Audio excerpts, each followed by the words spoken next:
निष्ठेसाठी, रोजची कटिबद्धता सदोदित होण्यासाठी केल्या जाणारे शब्दांची, वचनांची पुनरावृत्ती असते.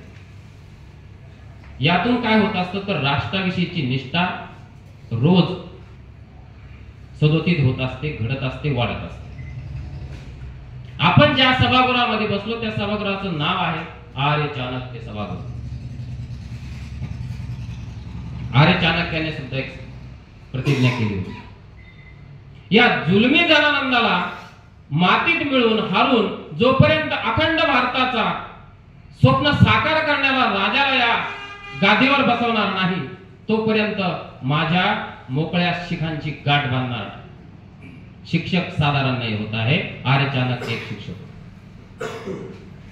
आणि त्यांनी हे करून दाखवलं. त्यासाठी त्यांना काय वेदना झाल्या हे आपल्या सगळ्यांना माहिती आहे. आपण ते सगळ्यांनी पाहिलंय, वाचलंय. परंतु आजचा विषय जो आहे हा आहे भारतीय प्रतिज्ञा.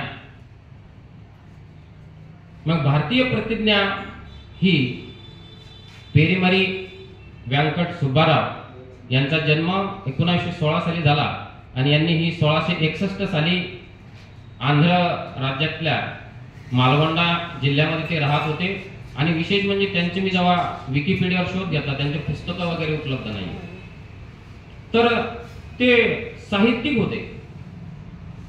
त्यांची आवालदार वारू नावाची ही कादंबरी प्रसिद्ध आहे. ते कवी होते, संगीतकार होते आणि त्यांच्या त्या कादंबरीला काही पुरस्कार सुद्धा मिळालेले आहेत. मग अशी सहज एक गंमत करायची म्हणून त्यांनी लिखाण केलं आणि ती प्रतिज्ञा तयार झाली असं मात्र नाहीये बरं का. त्यांनी संविधानाची जी उद्देशिका होती, संविधानाची जी उद्देश पत्रामध्ये जे संविधान होतं त्या संविधानाचा आणि ही भारताची जी प्रतिज्ञा आहे ती प्रतिज्ञा आणि संतश्रेष्ठ ज्ञानोबा माऊली यांनी जे पसायदान मागितले ते पसायदान नकळत ह्या तिघाची तुलना माझ्याकडून झाली.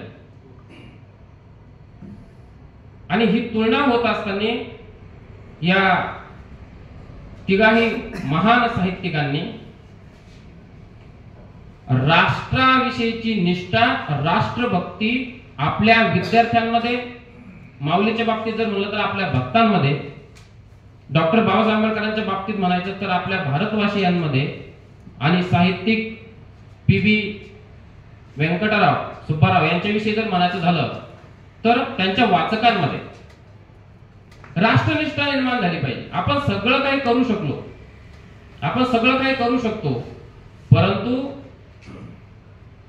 जर विद्यार्थ्यांमध्ये, मुलांमध्ये, नागरिकांमध्ये जर राष्ट्रभक्ती निर्माण झाली नाही तर केलेल्या सगळ्या गोष्टींवर पाणी फिरण्याची शक्यता